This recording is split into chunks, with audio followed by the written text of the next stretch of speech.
கட்டழகு தோட்டம் கண்டால் கம்பன் மகன் நானம்மா. சிட்டு விழி சேதி சொன்னால் அந்த சுகம் தேனம்மா.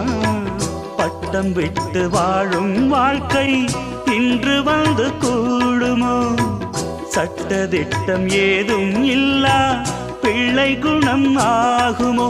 ஊர்கோலம் போகும் கார்கால மேகம் பூக்கோலம் நாளும் தான். இளங்காற்றே கைகள் வீசிவா, இதம் தேடும் கதைகள் பேசவா. மணிக்குயில் இசைக்குதடி, மனமதில் மயங்குதடி. சிறகுகள் விரிந்ததடி, இளம் குருவிகள் பறந்ததடி. அடிமானே மயங்குவதேனோ உனைத்தானே